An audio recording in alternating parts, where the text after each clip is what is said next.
Welcome to the Easy Trick channel for the computer science students and as well as those students who learn something new in the computer science field.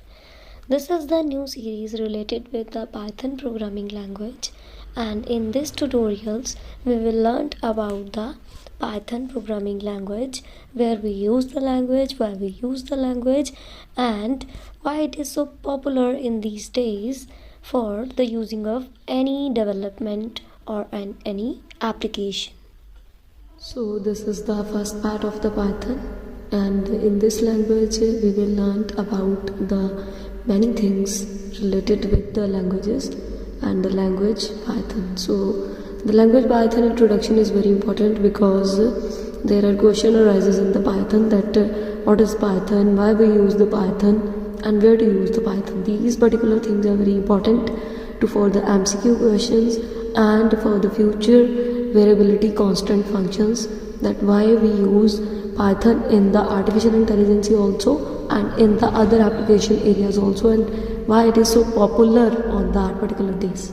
So the first of all we will learn about the introduction of the Python, and after that we will learn about the what is Python and why is Python. So what is Python is under the introduction of the Python, where we learnt about that what is Python. So Python is a popular programming language because of its variability, its structure is very easy, and its development that was created by the Guido van Rossum, that is the name of the person who developed the Python, and it was released in the 1991 at CWI. CWI is the Centrum Wiskunde and Informatica in Netherlands, that is available in the Netherlands.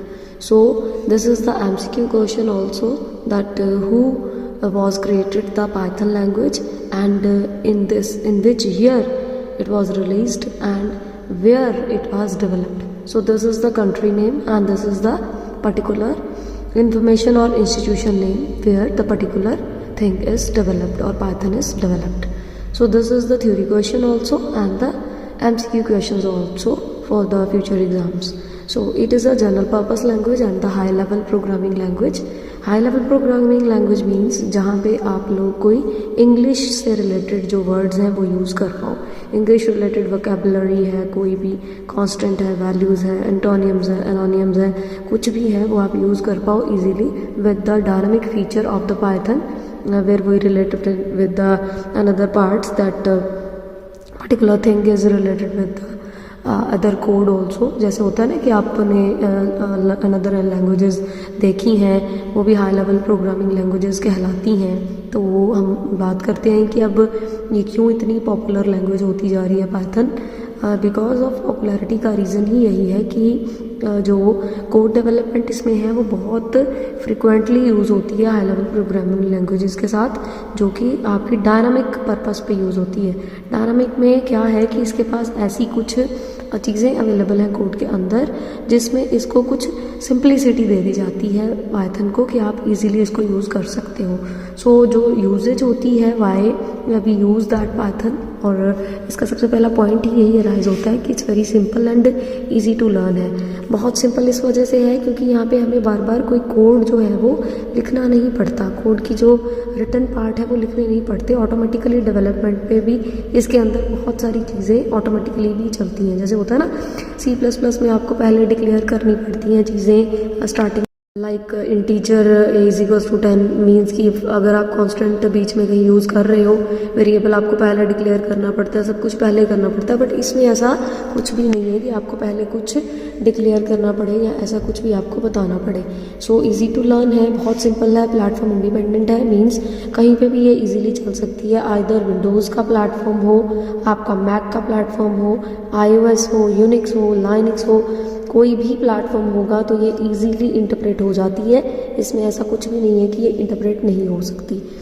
Next one is the free and open source है। Free and open source में क्या होता है कि आप कहीं पे भी इसको इजीली अपलोड कर सकते हो, इसकी यूटिलिटीज़ को यूज़ कर सकते हो। एम्बेडेड कोड्स जो इसके अवेलेबिलिटी में इस लैंग्वेजेस के पास हैं वो आप इसको ओपन सोर्स में भी डायनामिकली यूज़ कर सकते हो। रिच लाइब्रेरी सपोर्ट है जिसमें कि लाइब्रेरी के पास इसके पास 1028 लाइब्रेरीज़ हैं, जिसमें जैसे डाटा साइंसेस की बहुत सारी लाइब्रेरीज़ हैं। मोप है, एममोप है, एममोप है, मोप है, एनमोप है। जैसे मैथ्स की लाइब्रेरीज़ हैं। फिर आपकी नमपाई आप देखते हो ना, नमपाई वैल्यूज़ होती हैं, बहुत सारी वैल्यूज़ हैं इसके पास। मतलब कि बहुत सारा सपोर्ट है। विजुअलाइजेशन का सपोर्ट देना हो, ग्राफिक का सपोर्ट देना हो, आपकी लाइब्रेरीज़ के अंदर किसी तरह का कोई भी आपने फॉर्मेट बनाना हो तो आप इसमें बना सकते हो। इंटरप्रेटेड है। इंटरप्रेटेड का मीन्स है कि इसमें कोई कंपाइलर या असेंबलर नहीं यूज़ हो रहा, इंटरप्रेटर यूज़ हो रहा है। इंटरप्रेटर का हमें जो सीक्वेंशियल जो है वो फ़ायदा क्या होता है कि वो यहाँ पे कोड बाय जो लाइन का कोड होता है वो लाइन बाय लाइन जैसे ही चेक करके आपको बता देता है कि इसका रिजल्टेंट वैल्यू क्या आनी है। सेम सी और C++ की तरह नहीं होता कि आप पहले पूरा प्रोग्राम कंपाइल करोगे, फिर वो एरर बताएगा, फिर आप निकालोगे तो फिर वो आपको आउटपुट स्क्रीन पे लेके जाएगा। नहीं, ऐसा नहीं करता ये। हाँ, अगर आपको ये कंप्लीट करना है कि पूरा प्रोग्राम ही कंपाइल करना है तो फिर आप उसको ट्रांसलेट कर सकते हो इन द बाइट कोड और फिर वो कंपाइल करके भी आपको पूरा कोड दिखा सकता है। पोर्टेबल है, रोबस्ट भी है। पोर्टेबल है कि आप कहीं पे भी इजीली इसको यूज़ कर सकते हो, इसका एनवायरनमेंट ऐसा है। रोबस्ट भी है। एम्बेडेड तो मैंने पहले आपको भी बताया ही है ना कि जैसे आप फ्री ओपन सोर्स में इसको यूज़ कर रहे हो तो एम्बेडेड भी कर सकते हो। कुछ रीयूजेबिलिटी में भी इसका कोड जो है वो यूज़ हो सकता है आपके पार्ट के साथ। ये देखिए, रीयूजेबिलिटी भी हो जाती है और एक्सटेंसिबिलिटी, मतलब अगर कोई लाइब्रेरी फाइल इंपोर्ट या हमें एक्सपोर्ट करनी पड़े तो वो भी हम कर सकते हैं इसके लाइब्रेरी से और हमारा पार्ट जो है वो यूज़ होना शुरू हो जाता है। अब है कि हमारा इंट्रोडक्शन लेवल और हमने ये देख लिया है कि क्यों हम इसको बहुत ज़्यादा यूज़ कर रहे हैं। So in the next video we will learn about that कि where we use the Python language. Firstly, you all will understand this particular thing, and if you have any query, so comment into the comment box. Definitely reply will be given within the 24 hours. Hope so you all are very well knowledge from this particular tutorial. Next tutorial will be uploaded very soon. Thank you. Till then, take care.